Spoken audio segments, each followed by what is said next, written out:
Welcome to Sisters Conversations Podcast with your hostess, Letrise Carter. We feature interviews in literary, film, and television, as well as real topics that impact the Black community. I am Letrise Carter, and welcome to our new podcast, Sisters Conversations. For all of you who don't know, our podcast is formerly Sisters Place. We've changed our name in 2021 because we're taking it to the next level, bringing you unique topics each week with first Thursdays, real talk. Second Thursdays of the month is book tips, interviews, and editor's advice. Third Thursdays, mental health and physical health with guest experts. And fourth Thursdays, financial wealth and estate planning. And then third Saturdays of every month is film and television reviews and interviews. So that is our new structure, and we hope you guys listen to us and join us every Thursday. Now, on with the show. Tonight on Real Talk, I have a special co-host, Marice Hill, joining us, and then we have a guest, Aretha Tatum. So Marice and Aretha, welcome. And Marice, will you go ahead and tell our audience a little bit about you? Good evening, Letrise, and everyone listening. I am Marice Hill, and I am a writer, blogger, author, as well as a researcher. I'm currently researching Chicago's roller skating history with the goal of being the first person to write a comprehensive story or comprehensive information on this topic. And I am happy to be here. Awesome. Welcome. And Aretha Tatum as well. She is our guest. Welcome to the show, Aretha. Tell our audience just a little bit about you, and we'll jump right into the show. Well, hello. Greetings, everyone. My name is Aretha Tatum, aka Miss Respect. I am a minister, an author, and an independent filmmaker, and I am excited to be here on Real Talk. Woo! Woo! All right. So tonight, there are several topics, that I want to talk about, and they all affect the Black community. We're going to start with Chicago carjacking, which has gotten completely out of hand. One of my big questions is, where are the parents of these kids that are going around carjacking? And it's really getting bad. So, and what do you feel we need to do about it?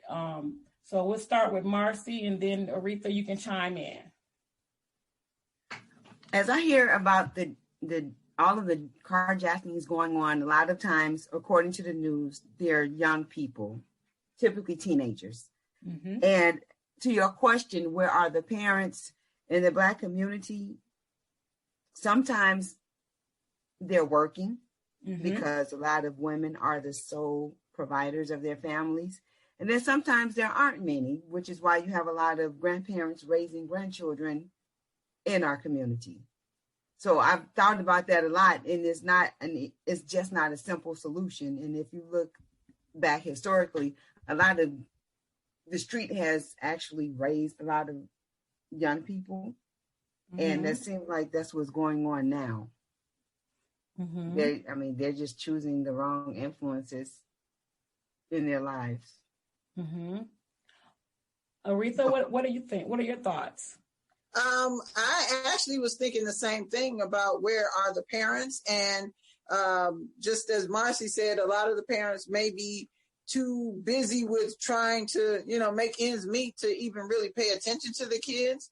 Mm-hmm. But in addition, it may also be a combination of the external environment that they're around with, the video games they've been playing since they were 2 and 3, that violence is normal to them.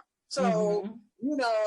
I'm what is that? The car one that they've been playing forever.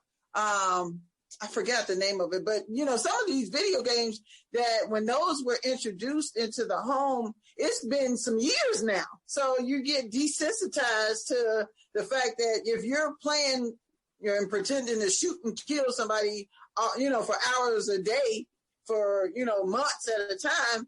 When someone, outside influence gives you an opportunity to do it for real, I think some of them actually think this is cool. Oh, I get to actually do this for real, and not even realizing that this is not a game. You're actually taking someone's car. You're actually Grand Theft Auto. That was the game I was thinking of. Mm-hmm. You actually think this is life imitating art. And so there should be, and hopefully, the police can find a strategic way to do more patrols and catch more of them. And as they were mentioning, harsher punishment for it, because then they'll realize that, if you actually get caught, it's not going to be something you're going to want to deal with to help curtail it.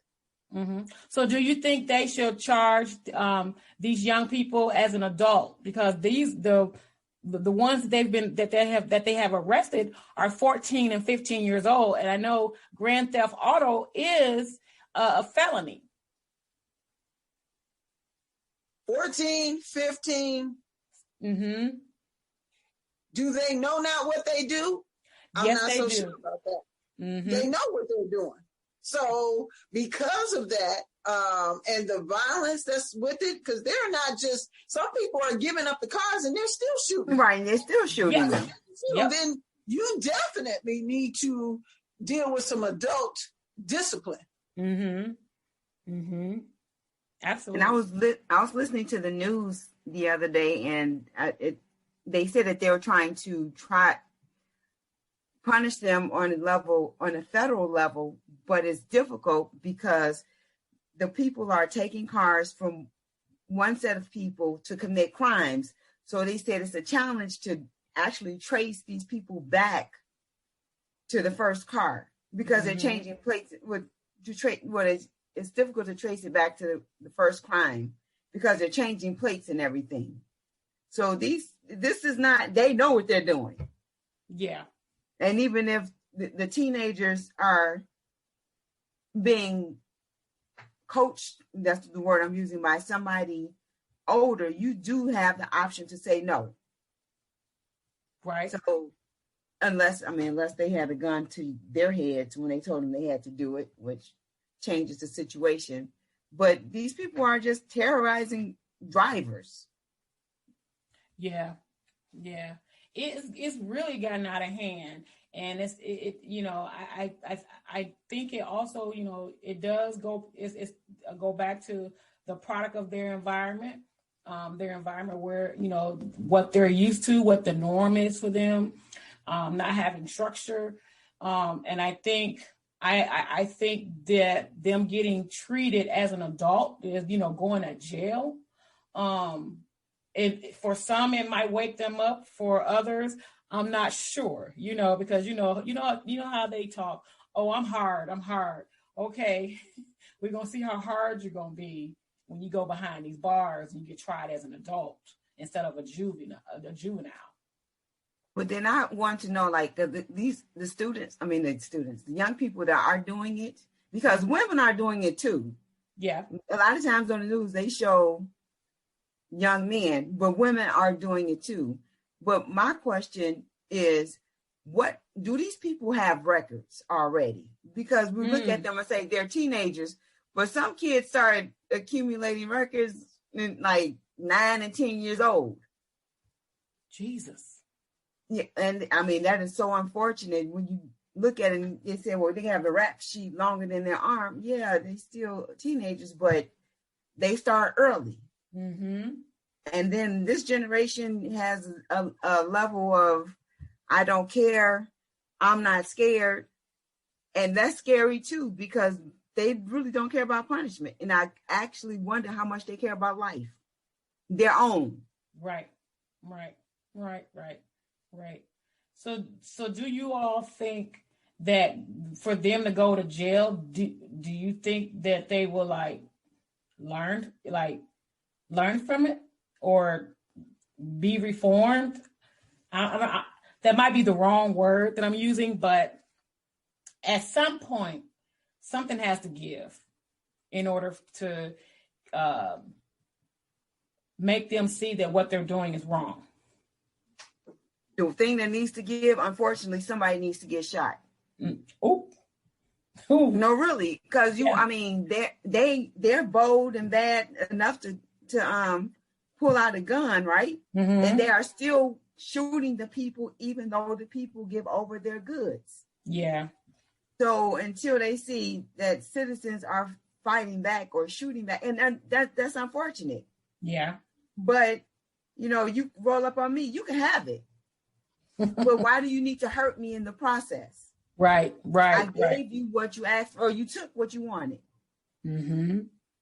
So it's, I mean, that's the unfortunate reality, but we need to be citizens, regular, everyday citizens need to be armed and alert. But even if you are armed and alert, are you ready for, you will never be prepared for somebody to put a gun in your face to steal your property.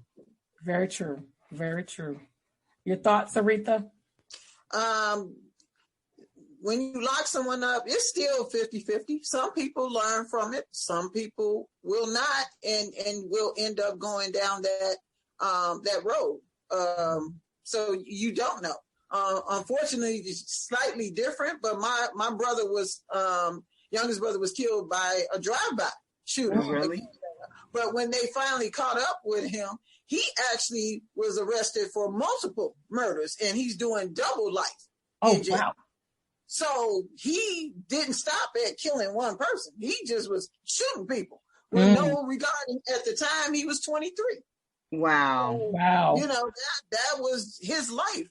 And just again, to your point, when you said older people, what we were told was he didn't have anything to do with it. Someone sent him to go do this. So it was an older adult that was using a younger person to do their dirty work. And they were, I guess, quote unquote, soldiers, and just went on and did it. So it may be partly that as well, that someone else is assigning them to do this kind of work. And they're just like, okay, whatever you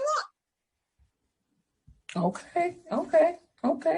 Sounds good. And I wanted to talk about the female, because there was one story that really, really broke my heart.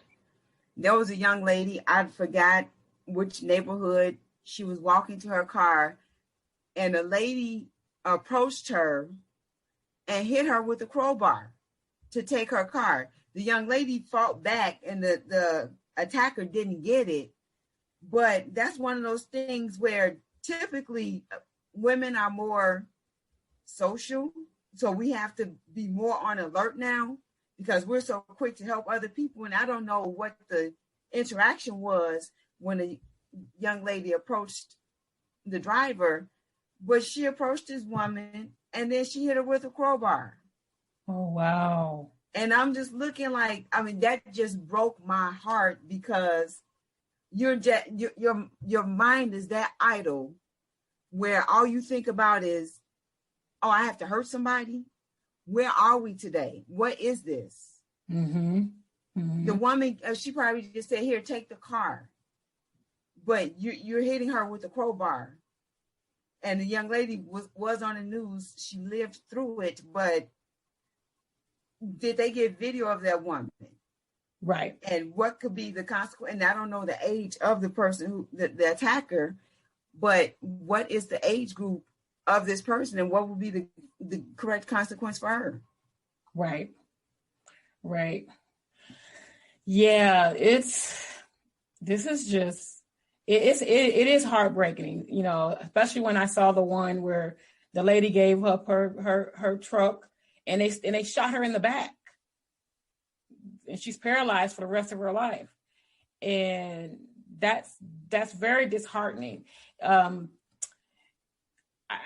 It's like our community, our kids. Well, and I'm saying our kids because it's, the Black community. I grew up in a community where the neighborhood truly did help raise, the kids. But I know this is a different time, and people are different. You go to hit somebody else's child or go to discipline somebody else's child today, you might get shot. I still feel like, we really need to get back to the basics, where, a village raises, it takes a village to raise kids. because these kids are truly out of control. But I think the basics, though, comes with the home life. We need, when I grew up, even though my mama worked, I still had my grandmother at home, right? Mm-hmm. And you do have the village, but what is the home life like? We are looking at, everything is different now, but even on Zoom, when you hear about a little girl that's at home being sexually molested or, being viewed on this Zoom, what is the home life like? That's the basics that we need to get back to, but how do we do it? It's disturbing. Okay. I almost cried. I mean, I know I cried, but I almost fell out when that story broke. Mm-hmm. Yeah, it is disheartening. I mean, you just sit there and you have so much sympathy for, what just happened, and you feel for the victim, and it's just, it's like our hands are tied. I want to think, but there's one big thing that people are going to have to come to grips with is most people can't hold water. And somebody knows some of these kids that are doing this. Mm-hmm. Not some of their friends they're not involved, but they know their boy down the street that they friends with because he done told them he's done that. Right. And the parents, some of them have figured out that their son or daughter has done something, but they're not saying anything either. Right. Right. So the parents need to speak up. I mean, come on. Your 14 or 15-year-old, first of all, don't have a license, don't have a permit. They can't get a permit until they're 16. And you see them pull up in a car, you see them pull off in a car. Come on now. We got to open our eyes, pay attention to what your kids are doing. That's a big part of the problem too. And then the community being silent, because a lot of people don't want to get involved. True. Because if you say something, you don't know how far down that rabbit hole you're going. Yep, the retaliation. Absolutely. Has it really come to this where, people are afraid to say, they see, it's that instead of seeing something and saying something, they see something and turn and take a blind eye? That's what it sounds like, I'll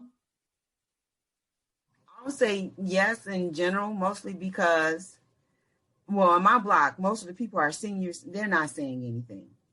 Yeah. And then you don't have the protection from the police. Mm. So if you thought you could say something and then not get involved further,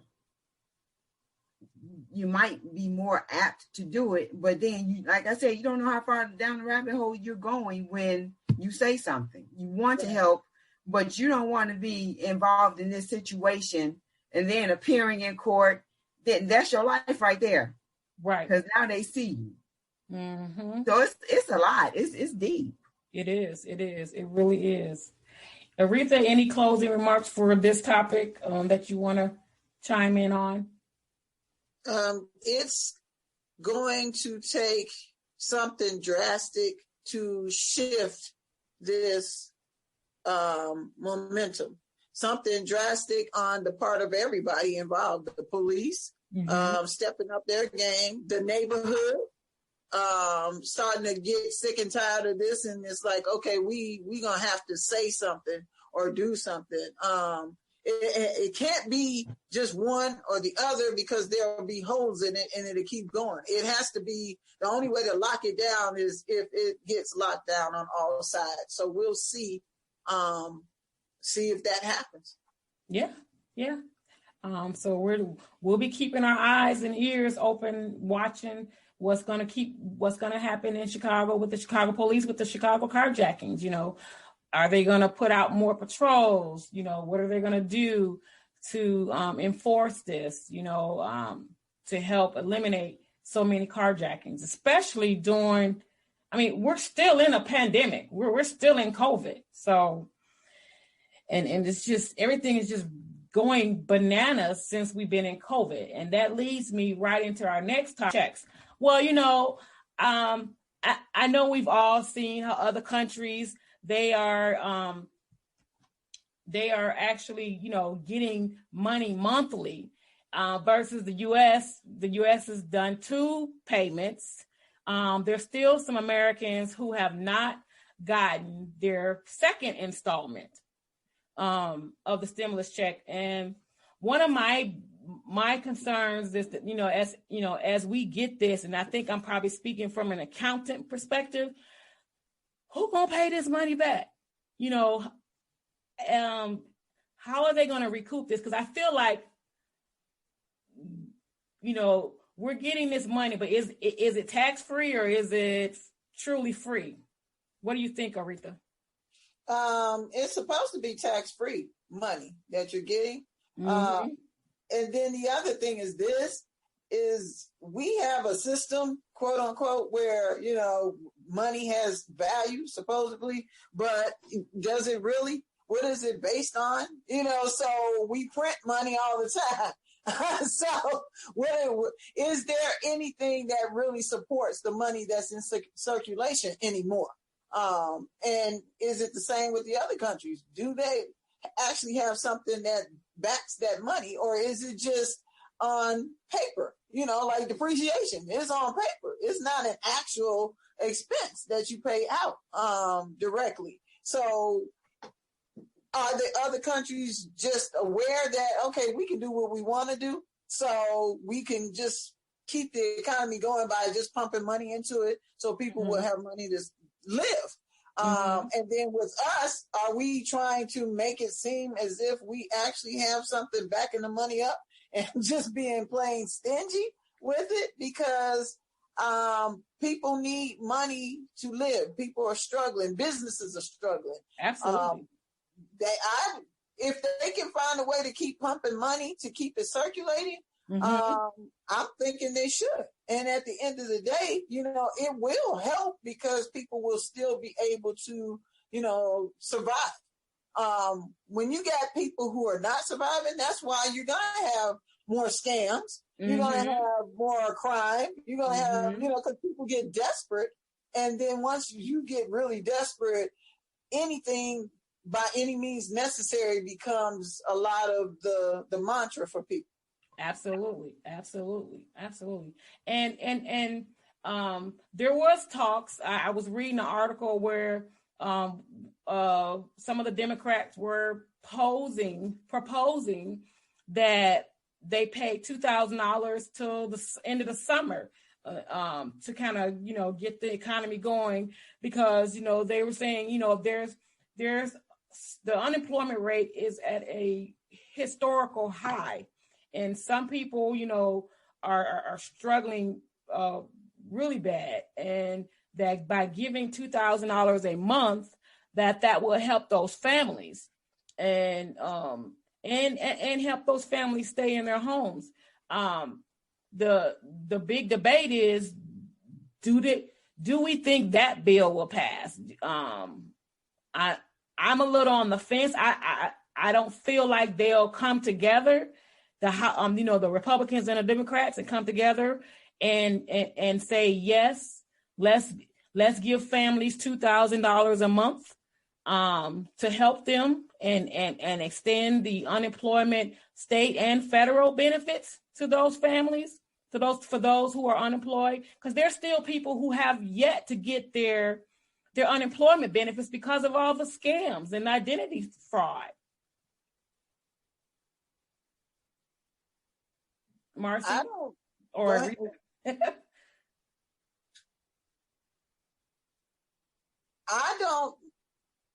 think they're going to end up having to compromise because they're so far apart. Mm-hmm. You have one side, saying, no, that's too much. And the other side saying, we have to give enough. And in order to really go somewhere, you need to eventually come to a middle, at least for now. And then you go back to the drawing board again. Absolutely. Because the main thing is you need to get money out, period. Because even if it's, the 600, most people were saying that's not enough, but you'll take the 600 instead of zero. So right. Whatever can get some money circulating, people will take it. And you just have, unfortunately, it's an ongoing thing. We're not done yet. So it's an ongoing process. This whole COVID situation took the world by storm. And it's still remnants of the storm, which we're still in, that it's going to take a while to get out. It's not, we were happy when 2021 came. Oh, let's be done with 2020. But that didn't change things. The only thing changed was the number. We just changed the number. It went to 2021. That's it. That's just like your birthday comes. It's like, oh man, you're another year older. How do you feel? Same way I felt yesterday. I mean, it didn't make me, that much of a difference because today's my birthday and I'm a year older, Mm-hmm. So yeah, it's an ongoing thing. Can you guys hear me? Yes, we can hear you. Oh, wonderful. Yes. So what are your thoughts, Marice, in regards to the stimulus checks? There's a big debate going on right now between the Democrats and the Republicans, in regards to a potential third check, a potential third check that's $1,400. And then there was a proposal for to pay $2,000 a month until the end of the summer. Now, for many that got the $600, it was $600 per adult, in the house, with also, and $600 per child. But if your child was 17, you didn't get it for the child that was 17, which I think was still unfair because that child is still a child, because my sister, she got it before for her, but she didn't get it this time around for her. And I was like, she was depending on it and it didn't happen. So I don't think they should personally put any stipulations on, the stimulus check. They should, give it to those families with dependents, with the kids under 18. So this is hard, mostly because everybody with dependents don't need help. That's first. And then, I already know they're not going to approve $2,000 a month because they had an issue approving that one-time $2,000 distribution, and it was $600. So we already know that's not going to happen. Mm-hmm. But so with the stimulus, there is a need, but there's a bigger need for jobs. Yes. And I don't know what can be done to help create those jobs because a lot of people who are hurting now are not people who won't work. These are people who had jobs. Yeah, they got laid off because of COVID. Yeah. Right. So, and I don't know what can be done to create those jobs. Mm-hmm. But that's the biggest need. Yeah. And as far as the people determining who gets it, that's a challenge. Because they said that in the next round, I did happen to read an article about this. They said in the next round, they're going to lower the income limits. Mm-hmm. And I don't know what they're going to do for dependents, but it's just hard because I know in the first round, I think people who owe child support did not get the stimulus. People on child support? You mean people who owe child support? Yeah, the people who owe child support did not get the stimulus in that first round. Right. And then in the second round, I don't know which exceptions were made, but how do you know? They don't know who actually needs it most. Right. Because there's somebody who earns $75,000 need it? Possibly. We can't say that they don't. Right. So right. It's just hard. So I would like you, who's going to pay this back? How will that affect our income tax returns? Yeah. It's supposed to be a wash. It's supposed to be a rebate, I don't know if you remember the rebate checks that we got back in, 2008 under the Obama administration. It was, was it 2008, 2009. It was the rebate check that we got. And it was like, it was a wash. So, and that's how this is supposed to be. but then they would probably need to overturn some of those tax laws created under the last administration too. Yeah, which I know Biden was doing. Yeah. Yeah, it's interesting to see what's going to happen going forward, especially with the amount and what will be decided. Yeah, absolutely. It's definitely going to be interesting, for some families. I know with this, for example, with this second round that went out, they had the income limitation. You couldn't have had, for a single, it was no more than 75,000 age adjusted gross income. And then I forgot what the total was for married. But one of the things I don't think, that they're even factoring in is, what if it's a one household income? It went from being a 2 household income to a one household income. And that right there, depending on how many kids they got or what have you, or, what their living expense costs are, having one salary, you're not exactly bringing home $75,000, you got taxes and benefits and God knows whatever else is coming out of that paycheck. And so, some people who are making 75 are still struggling, especially if you're supporting, if your spouse lost their income. And so now you're carrying the weight of everyone and now you're struggling. Where it's going to be interesting to see how this all turns out. But at the end of the day, they're going to have to get money back in the economy. And like you said, we got to get jobs. But, how do you create jobs if small businesses are closing? There's no way to create jobs if those businesses are closing. And that goes all the way back to those small business loans for the small business. Instead of doing small business loans, I think they should do small business grants. What do you guys think? That'll help those small businesses come back. So I'm sorry, you go ahead, Aretha. No, that's all I was going to say. Definitely, a grant would work much better. Yes. Because of the fact that it's enough stress to figure out how to, use the money wisely when you receive it. And then you're thinking about, well, at some point I'm going to have to pay this back.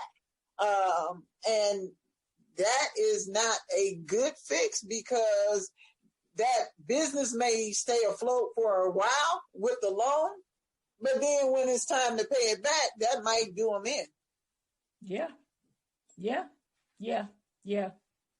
So here's my problem with that. I think that's an excellent idea. Mm-hmm. However, I feel that a lot of people who received the small businesses that received the money the last time, because the last administration had an advance plus the loan.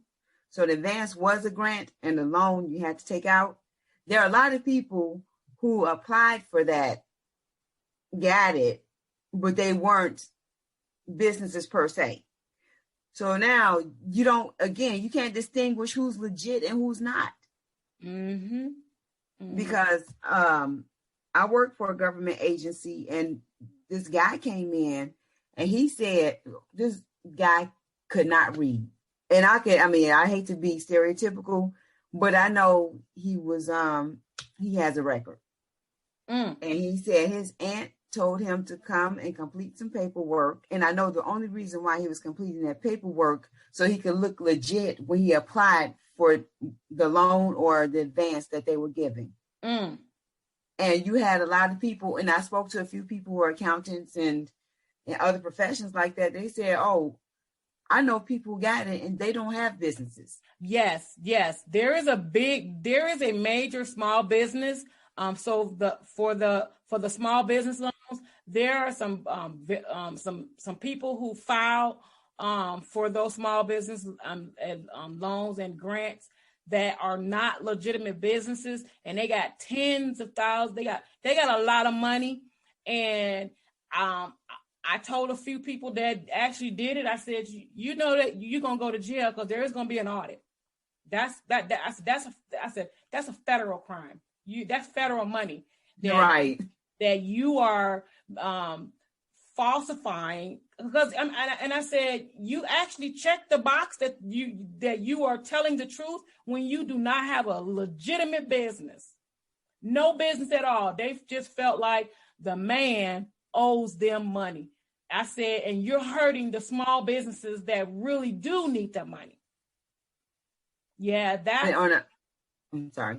Yeah, that right there. I can't wait for that audit to be finished.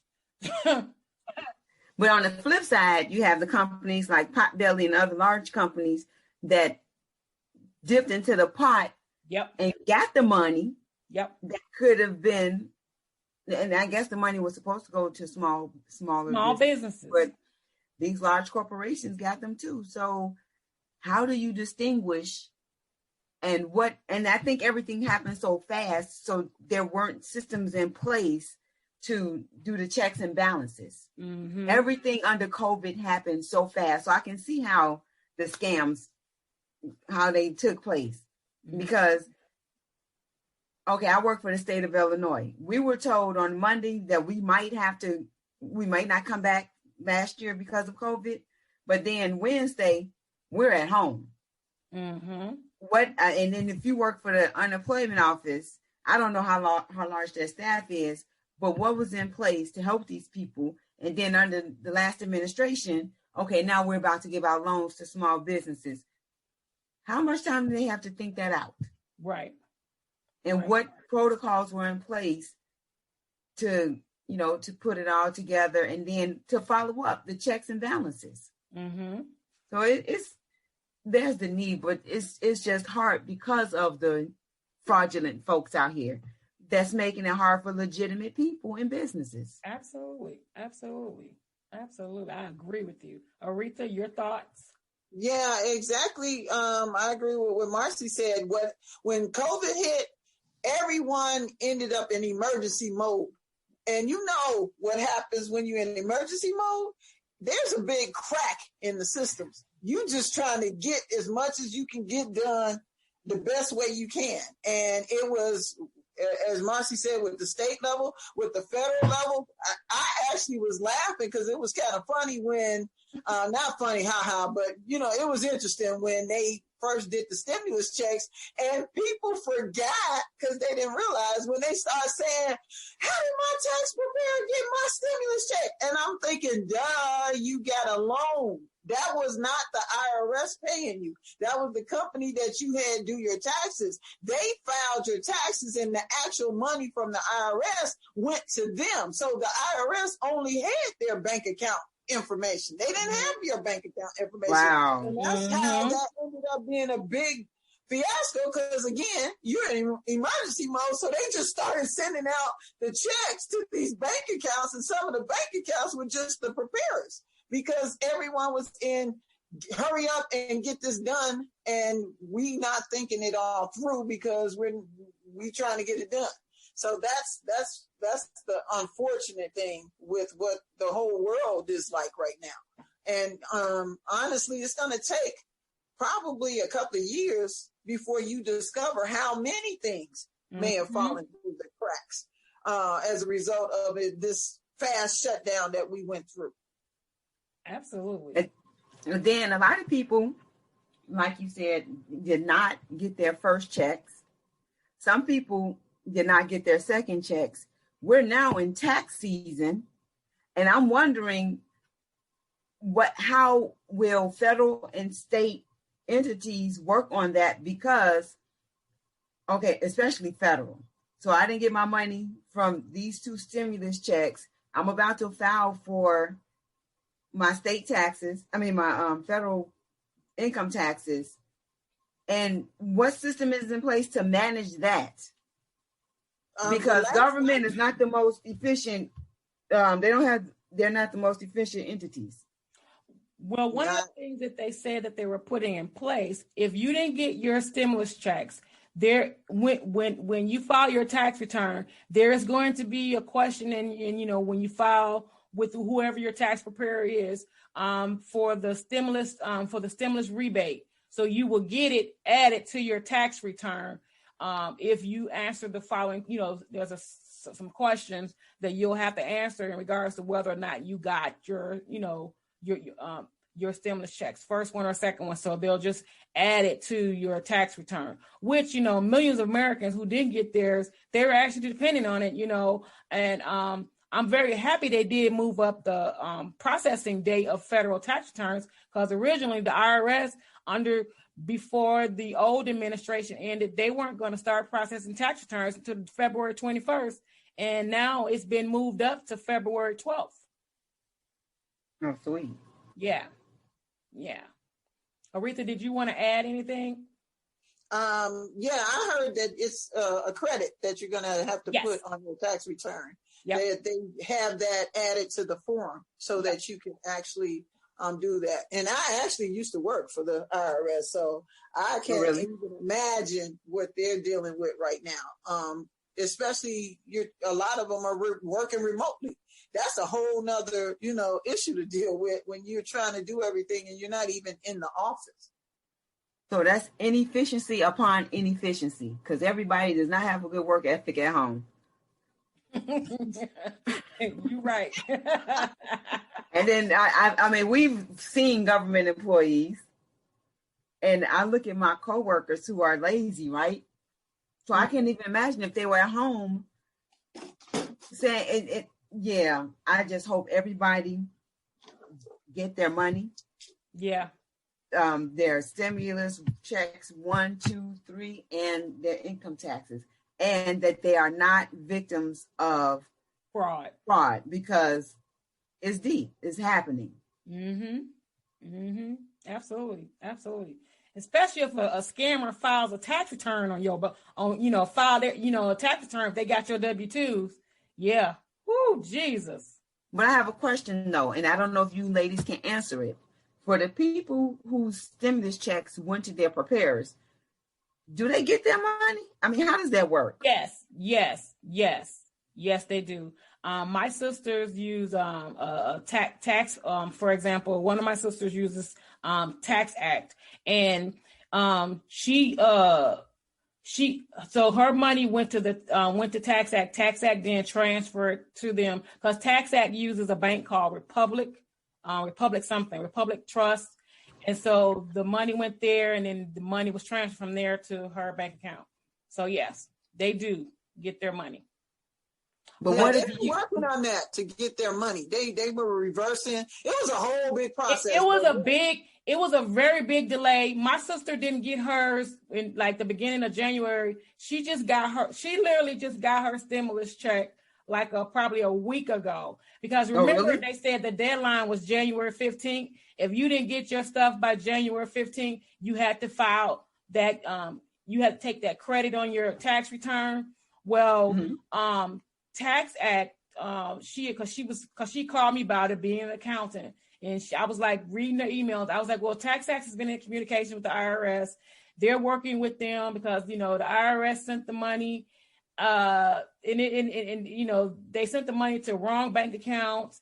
And the crazy part is like they sent the money to the right bank accounts the first time. What happened this second time, I don't know. And I think it had a lot to do with the timing, pushing it out, errors were made and money was delayed for over 18 million, citizens who did not get their stimulus check. So that second time, that's those inefficient employees. I'm just kidding. I just wanted to throw that in. Yeah, so those tax preparers are responsible. Once they get the money from the IRS, they're responsible for pushing that money through to your bank account that you have set up in their tax system, pretty much. But yeah, she got hers 3 weeks later. 3 weeks after the deadline. Is it 3 weeks? Yeah, 3 weeks after the deadline. 1, 2, yeah. She got it last week. At least she got it. Yeah. So that's what I said. I was like, okay. And the crazy part, if you go to the IRS's website and put in your information to say, you know, to get your stimulus information, that was never updated, because she said she went into that thing every day and it kept saying the same thing every day that she went into it. So there's a lot of inefficiencies that are going on that I hope with the new administration that they can, hold people accountable and just put the right processes in place to avoid this, especially with a third go around, because, you have a whole lot of people who haven't gotten them first two. Yeah, unfortunately, the cleanup is still going to take a minute. So you have two things going on at the same time. It's just like when you start a new job and mess and stuff that wasn't done that should have been done. So you have your current responsibilities that they're saying you're responsible for this, so you need to get it done. But then at the same time, they're like, well, but you still got to clean up what the last person left behind, because that's important too. So now you're struggling and you're split between cleanup and current. And if you're not careful, you'll get behind with the current because you're still dealing with the mess from the previous person that was there. So it's going to be interesting to see how this all turns around. But I'm going to stay optimistic because it got to turn around. Absolutely. Right. Absolutely. Absolutely. It does. It has to turn around, but that's some good conversation, ladies. So let's, real short with our last one. We're talking about the coronavirus and the vaccine, and I know it's real big right now in the city of Chicago with CPS teachers. I have friends who are teachers in CPS, and, they want to stay remote because they don't feel the schools are safe yet. What are you guys' thoughts about that? So my friend, I'm sorry, you want to go, Aretha? Oh, go ahead, Marcy. Okay. My friend sent the text today, an image, and it says, me, wondering how teachers are tasked with keeping 35 children socially distanced in a 150-foot squared room while the rest of the country isn't allowed to have a gathering with over 10 people in their entire homes. Just that alone, how many students will they have in a classroom? Because if there are 30 students in the classroom, that's dangerous for everybody involved. But if they're doing that, I don't know the word, we have some people come in one day and then some come in another, it's possible. However, we are starting off with a dangerous situation anyway with 30 kids in the classroom. Now you can't social distance. Even if you put the little protector around them, they're still not 6 feet apart. So I understand that, but I also think on the one hand, you have the dangers of the contact, but on the other hand, the children are falling behind. Yeah. And I need the city and CTU to come to some type of agreement, because like one father said, that they're using the children as pawn, and that's not fair. That's true. That is so not fair, because they're already behind, especially in Black and brown communities. They're farther behind because they may be living at home where their parents are not very literate, and their homes, they have no books. Now the TV and the media are just raising these kids now. So they do need to be in school, but then the teachers also in administration, everybody who enters that building need to be protected. Absolutely. I agree with that. Absolutely. Your thoughts, Aretha? Yeah, it's real tough. I know parents who have, grammar school age children. It was like, no, it's not safe. I want to keep my kid remote. And then I have another friend who has a special needs child who she's like, this is not working. A computer and my kid is a waste of time because he doesn't have the capacity to sit in front of a computer to learn. He needs to be in the classroom. They need to at least make some kind of provision for special needs because it does not work. So you hear both sides of it. And again, maybe You know, they're going to have to think about a different way to teach. You know how in college you had Monday, Wednesday, Friday classes, Yes. Tuesday, Thursday classes. Maybe you structure the learning where you only have part of the students in on certain days, you know, for certain hours, and then there's a cleaning regiment, and then another group on different days, and split the teachers up. You can't do the old way of teaching in this new environment. They're going to have to really come up with a new way of teaching so that the work gets done, but it's going to have to be done differently. A lot of the biggest issue, I think, in this whole world right now is we keep trying to go back to the old way, back to the way it was, and make it fit now. You're going to have to reinvent the way we do things from now on. And that definitely is true for education and how this is done in a post-COVID, you know, pandemic world. I have a solution for teachers. Now, I don't know how it works for kids, but if you send the teachers in with a hazmat suit, right? They're protected. However, you still have the little crumb snatchers that may take the mask off and things like that. And then I don't have a solution for them. We give them hazmat suits too, but they may take that off too.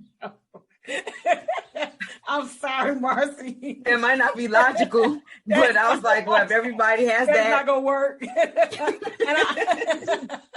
And she thought baby.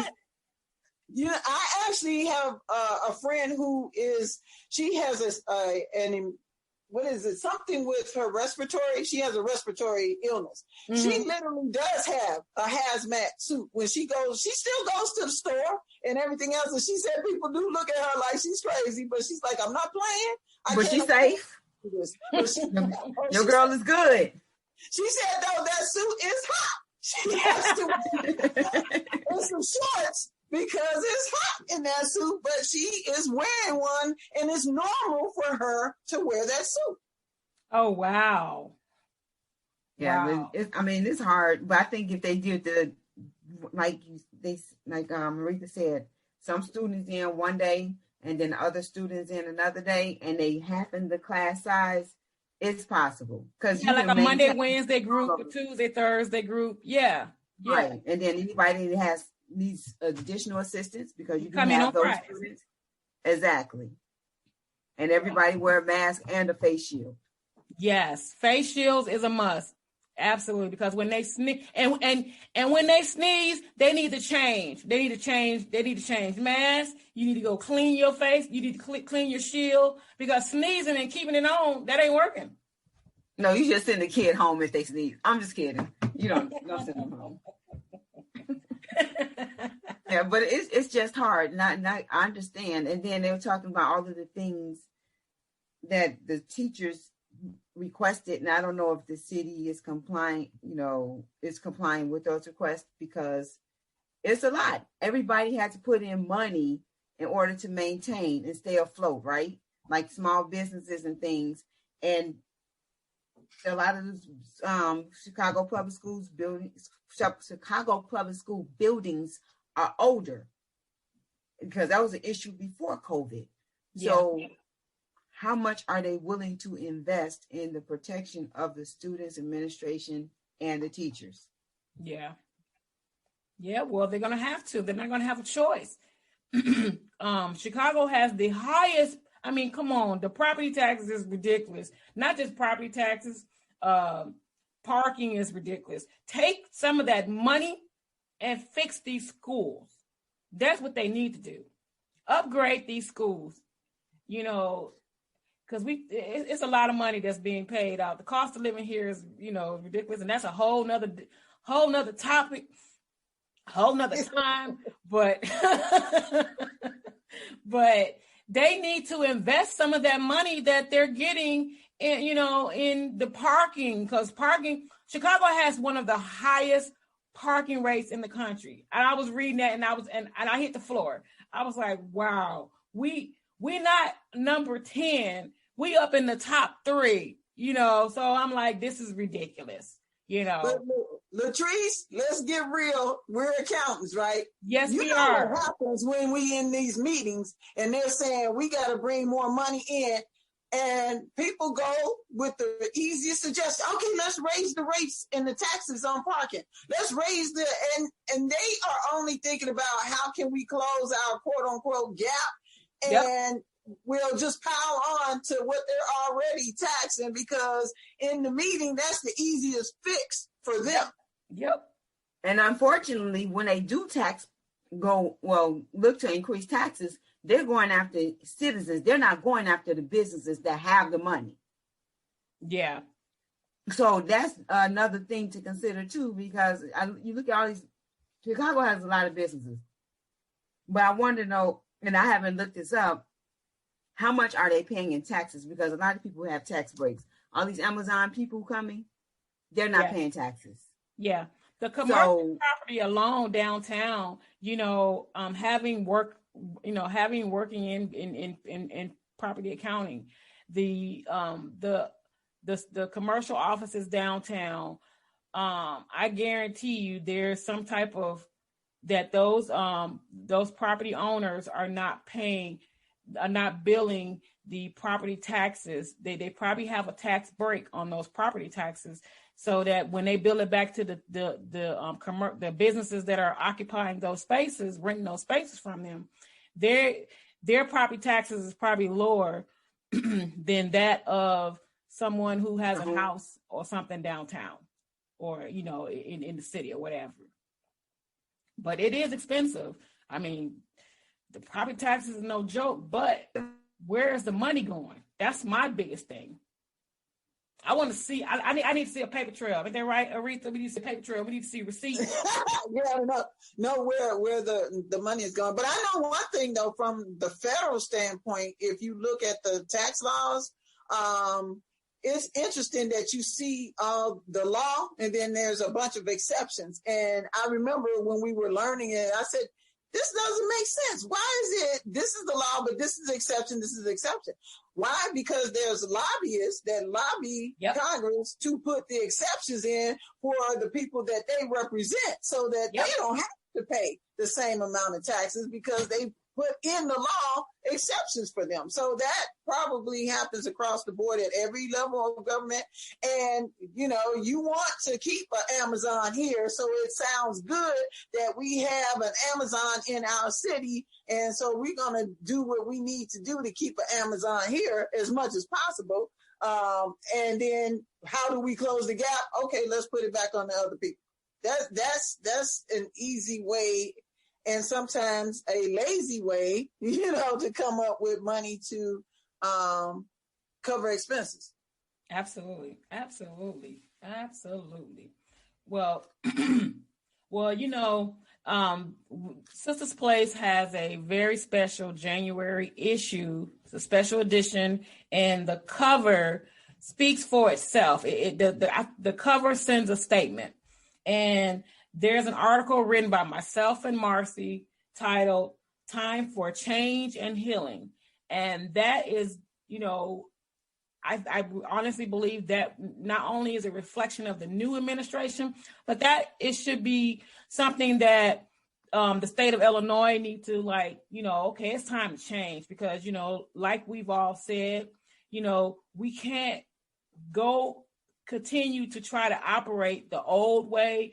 We have to come up with a new way of doing things, especially with education. In order to get these kids back in school, they must come up with a better plan than what they have, because putting 30 kids in a classroom, that is not safe at all. That's not safe for the kids, not safe for the teachers at all either.